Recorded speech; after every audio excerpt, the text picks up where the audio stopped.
नमस्कार मित्रों, आदर्श शिक्षण संस्थान ऑनलाइन कक्षा में आप सबका हार्दिक स्वागत एवं अभिनंदन। कक्षा 10वीं विषय हिंदी कांश 1 अध्याय संख्या 12 प्रकरण स्त्री शिक्षा विरोधी कुतर्कों का खंडन भाग संख्या 2। शैली के दृष्टिकोण से देखा जाए तो यह प्रस्तुत पाठ है वह निबंधात्मक शैली में लिखा गया है, साथ ही साथ इसमें खड़ी बोली का प्रयोग किया गया है। शब्दार्थ के दृष्टिकोण से देखें तो पेशा, कार्य, दलीलें, प्रमाण, दुष्परिणाम, खराब नतीजा, दुहु धन परिणाम, विसर्ग शब्द का इसमें प्रयोग किया गया है। अपढ़, अनपढ़। पाठ की तरफ ध्यान देते हैं हम। स्त्री शिक्षा के विरोधी कुतर्कों का खंडन। खंडन शब्द का अर्थ होता है विरोध। कुतर्क और सुतर्क। सुतर्क शब्द का अर्थ होता है सही तर्क, कु यानी विपरीत तर्क यानी विचार। बड़े शोक की बात अर्थात बड़े दुख की बात है कि आजकल भी ऐसे लोग मौजूद हैं जो स्त्रियों को पढ़ाना उनके और घर के सुख के नाश का कारण समझते हैं। और लोग भी ऐसी वैसी नहीं, सुशिक्षित लोग, ऐसे लोग जिन्होंने बड़े बड़े स्कूलों और शायद कॉलेजों में भी शिक्षा प्राप्त की हो, जो धर्म शास्त्र और संस्कृत ग्रंथ साहित्य से परिचय रखते हैं और जिनका कार्य कुशिक्षितों को सुशिक्षित यानी सुंदर रूप से शिक्षित करना, कुमार्ग अर्थात बुरे मार्ग पर चलने वालों को सही मार्ग पर चलाना और अधार्मिक को धर्म तत्व का ज्ञान समझाना है। उनकी दलीलें सुन लीजिए अर्थात उनकी जो पेशकश या उनकी जो बातें हैं वह सुन लीजिए। पहला बिंदु, पुराने संस्कृत कवियों के नाटकों में कुलीन वर्ग की स्त्रियों से अनपढ़ों की भाषा में बातें कराई गई हैं। इससे प्रमाणित है कि इस देश में स्त्रियों को पढ़ाने का चलन नहीं था। अगर होता तो इस इतिहास पुराण आदि में उनको पढ़ाने की नियमबद्ध प्रणाली जरूर लिखी मिलती। दूसरा तर्क, स्त्रियों को पढ़ाने से अनर्थ होता है। शकुंतला इतना कम पढ़ी थी कि गवारों की भाषा में मुश्किल से एक छोटा सा श्लोक वह लिख सकी थी। उस पर भी उसकी इस इतनी कम शिक्षा ने भी अनर्थ कर डाला। शकुंतला ने जो कटु वाक्य दुष्यंत को कहे वह इस पढ़ाई का ही दुष्परिणाम था। तीसरा, वे अधार्मिक लोगों का मानना है बिंदु, जिस भाषा में शकुंतला ने श्लोक रचा था वह अनपढ़ों की भाषा थी, अतएव नागरिकों की भाषा की बात तो दूर की रही, अनपढ़ गवारों की भी भाषा पढ़ाना स्त्रियों को बर्बाद कर देना है। इस तरह की दलीलों का सबसे अधिक प्रभावशाली उत्तर उपेक्षा है अर्थात इन बातों को दूर करना है। फिर भी हम 2-4 बातें लिख देते हैं।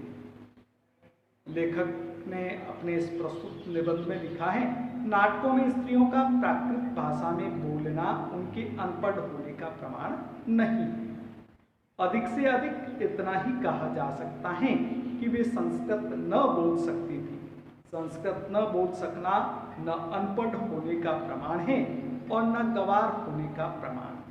अच्छा, तो उत्तर रामचरितमानस में ऋषियों की वेदांतवादिनी पत्नियां कौन सी भाषा बोलती थी?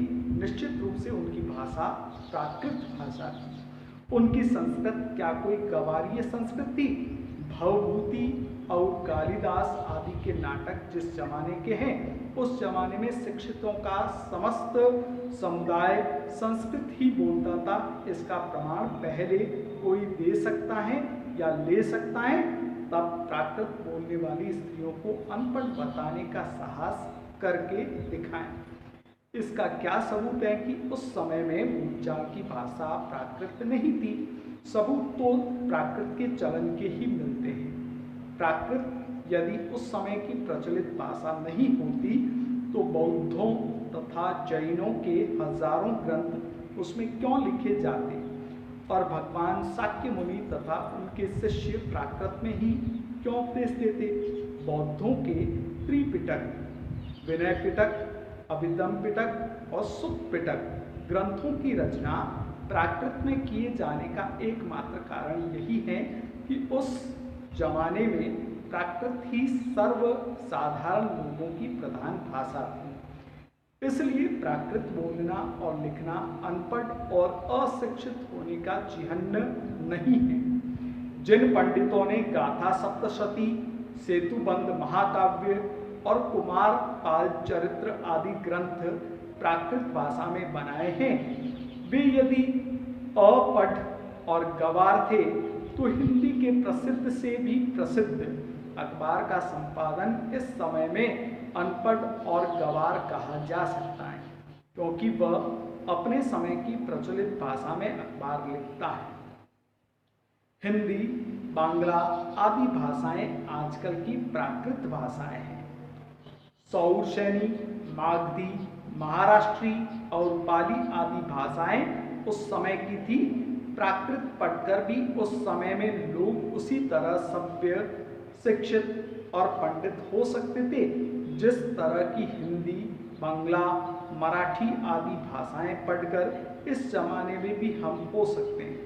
फिर प्राकृत बोलना अनपढ़ होने का सबूत है।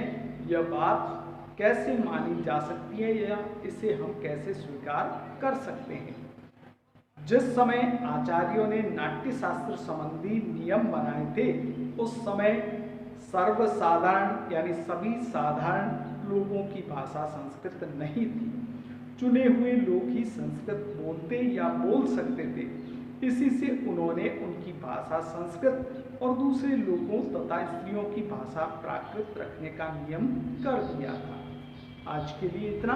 गृह कार्य की तरफ अब हम ध्यान देते हैं। आज का गृह कार्य प्रश्न संख्या 1, प्राकृत भाषा में रचित ग्रंथों के नाम बताइए। प्रश्न संख्या 2, आजकल की प्राकृत भाषाएं कौन सी हैं, उनके नाम आपको लिखने हैं।